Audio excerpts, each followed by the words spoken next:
This video is about humanism, specifically Abraham Maslow's theory. Emotive energy is an integrated model of the brain, mind, and emotions, which incorporates many prevalent ideas and other theories, but it's also based in physics. In this video, focus will be on Abraham Maslow's humanism, which is based on his 1943 paper, A Theory of Human Motivation, which first appeared in Psychology Review. To do this, I will be relying on perceptual control theory, and my mascot for PCT is Goldilocks. She does not like extremes. She wants everything to be just right. Okay, Maslow said human needs arrange themselves in hierarchies of prepotency, and he tries to explain that as one need rests upon the prior satisfaction of another prepotent need. Well, all of that is as clear as mud. That's the way that Martians speak. You're right. Okay. Most people try to represent the hierarchy of needs with the pyramid. And Maslow said there are 5 sets of goals or basic needs. And so there are 5 levels to the pyramid. And the bottom level is physiological needs, which basically these sustain life: air, water, and food. Next level up is safety needs, and those protect life. Those are things like clothes and a home, which protect us from the elements. And I use an S instead of an S, I use a $sign because most of these things in today's society requires money to acquire.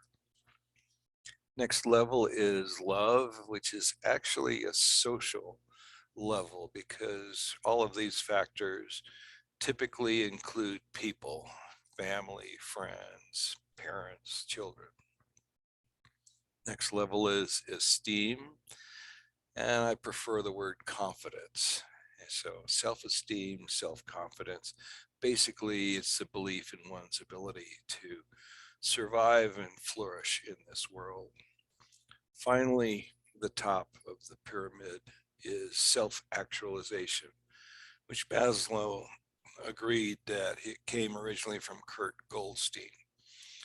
And that's basically your star power. What are you exceptional at? Are you an artist, an athletic champion, an explorer? What have you mastered that sets you apart from everyone else? It's what you are best at.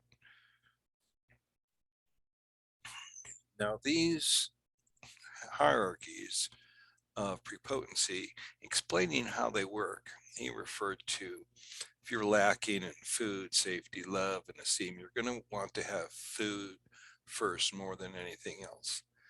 But quite frankly, you can go days without food. If we do this with something that's more urgent, it's probably air. So let's have a scuba diver who's down 100 feet underwater. And while swimming away, the diver sucks on the air valve and finds out, oops, no more air, it's completely gone. So this is a physiological problem. And if that doesn't get solved quickly, the diver will die. We need air within seconds, at most just a few minutes. So what's that diver going to do? Well, hopefully the diver was smart and had a dive buddy. And so suddenly the diver loves the buddy and requests with a signal that they need to share air, at which point the buddy should begin sharing air and the two of them will ascend together in a controlled and calm manner. And once they reach the surface, there's going to be an increase in its esteem for the buddy because the buddy just saved the diver's life. But it's also should be strengthening self-esteem because the diver was smart enough to have a buddy on that dive. Finally, by dodging that perilous situation, the diver now can continue towards self-actualization. All right, so is this a good model? Is this a good system? Well, Maslow agreed that it needs to be tweaked. It's not perfect as is. There's room for improvement. So given his permission and his encouragement that we can modify it, the first thing we're going to do is get rid of that pyramid, which doesn't work. First of all, he never uses a pyramid in his 1943 paper. And I don't know when it evolved, when people started using it, but the pyramid also does not lend itself to neuroscience. So it's not a good model, but we can salvage part of that by breaking it up. So our modified hierarchy of needs will begin with slicing it in half and taking half that pyramid and making it into a wedge. Now the wedge has the different levels, but they're on the side now. So physiologic, safety, love, esteem, actualization, they're still there. And for symbols, for the physiological needs, those sustain life. So the word life is down there on the bottom. Safety needs usually require resources and money, so the double dollar signs are down there. Love, things you love to do, so we've got a heart symbol for that. Esteem, we want to go up, so that's an up arrow, self-confidence.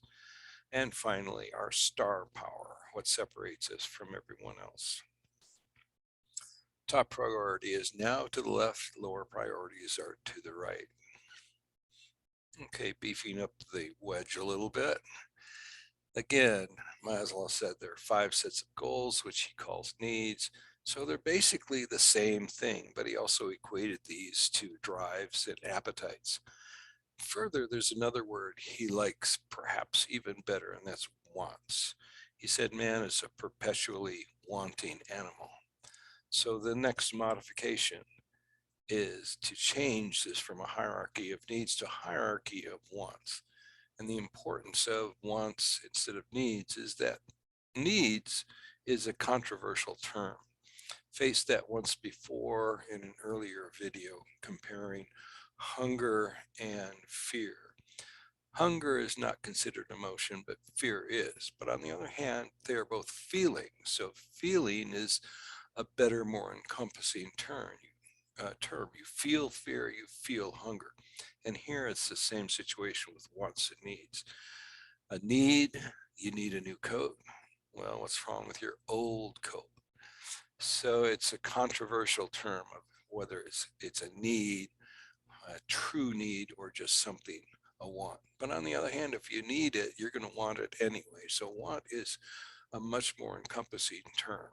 So this is the second modification, a hierarchy of wants. Now, those are the wants labeled again for each of the columns.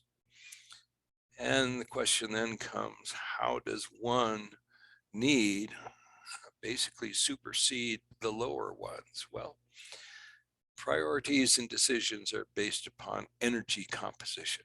And this is the third modification that basically wants our ideas that have energy. And the more important the need, the higher energy it wields. And so in a competition with other lower needs on the scale, the more energy will basically beat the other ones by sheer energy. So physiological needs will beat safety needs, love needs, and so forth. It's a pecking order based on energy strength.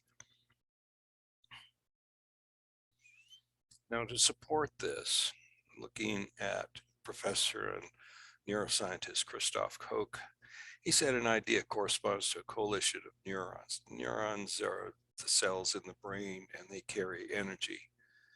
And he says that it's clear that winner take all competition plays a key role. And that's what the prior slide pointed out. There are energy competitions. And this is further supported by neuroscientist Wilder Penfield doing research with people who had epileptic fits and problems, other brain issues. He was able, with removing part of the skull, to actually use an electrode and send a gentle current, as he calls it, into the person's brain. And the brain, it does not have pain sensors, so it wasn't painful to the patients. But when the electrode was in place and touched part of the brain, the patient might exclaim that he heard music or that he heard a well-known person speaking. And yet the recollection continued in spite of himself. And that's key.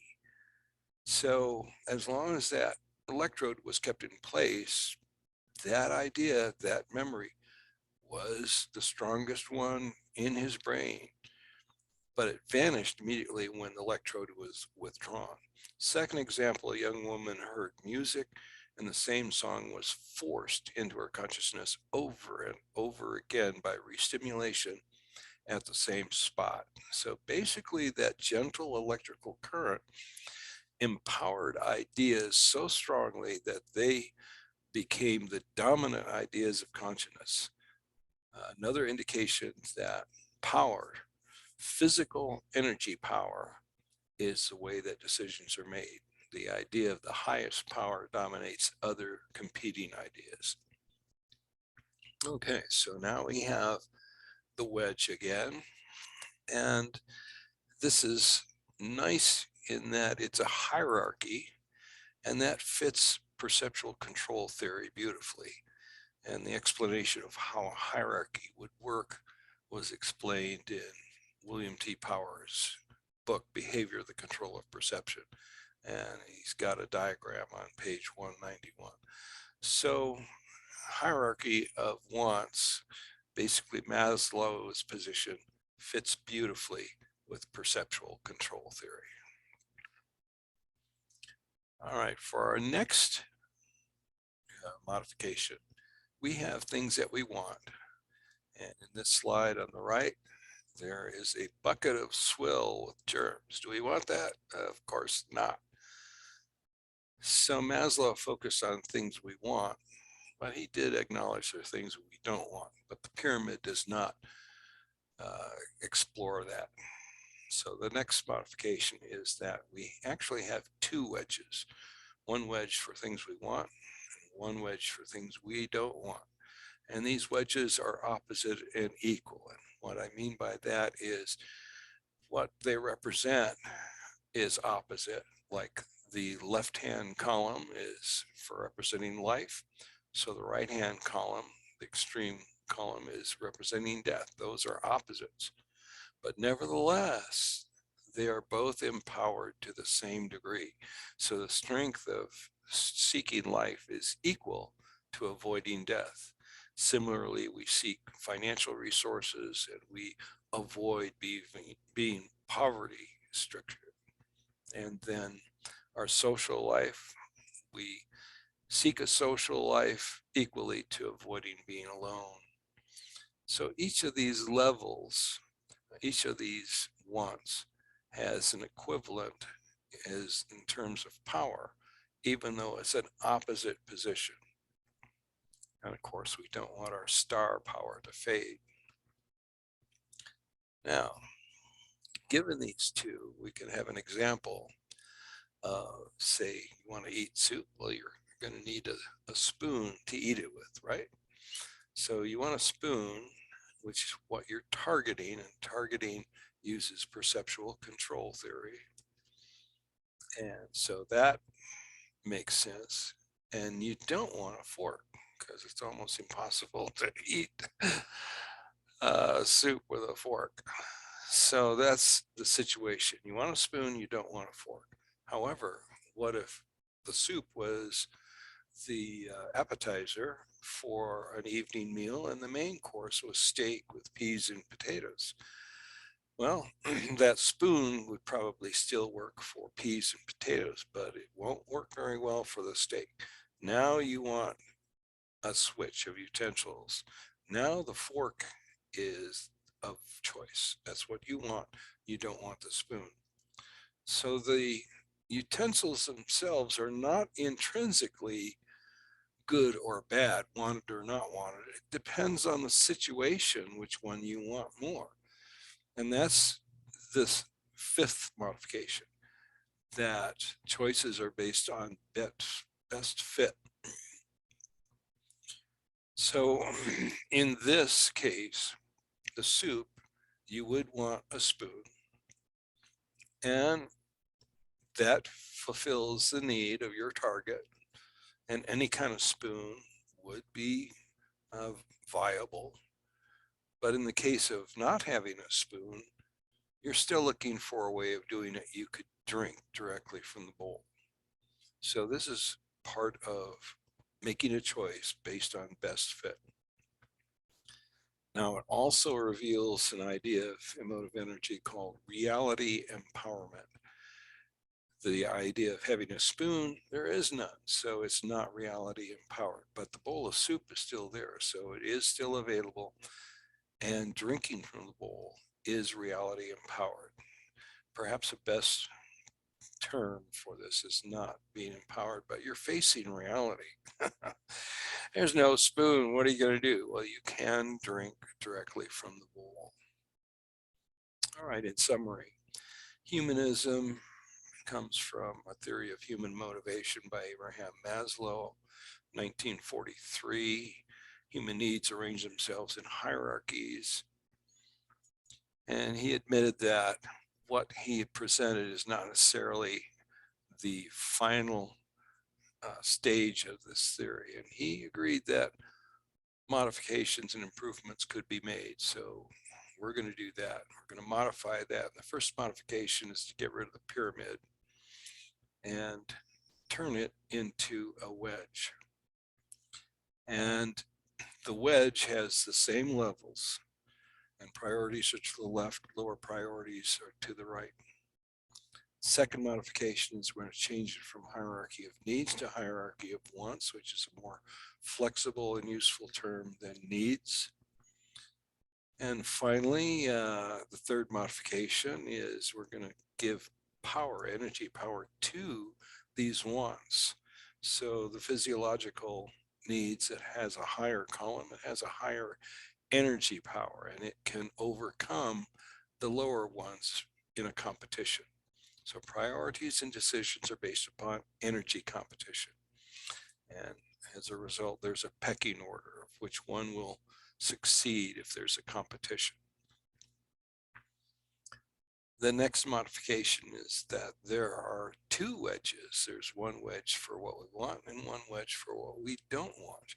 And these wedges are opposite and equal. And opposite is basically, if you want life, you want to avoid death. Death is the opposite of life.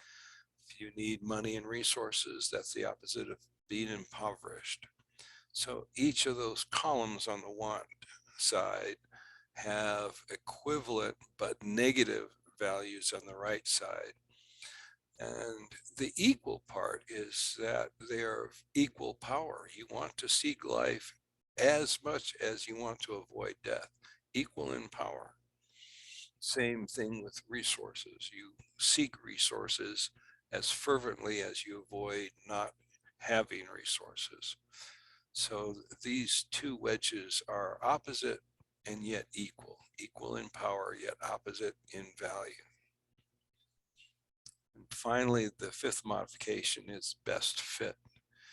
If we're going to have some soup, we'd like to have a spoon of some sort, but if there are no spoons, we can still consume it by drinking directly from the bowl. So our choice of utensils, our choice of how we go about doing something depends on what reality provides to us. It's facing reality, it's reality empowerment.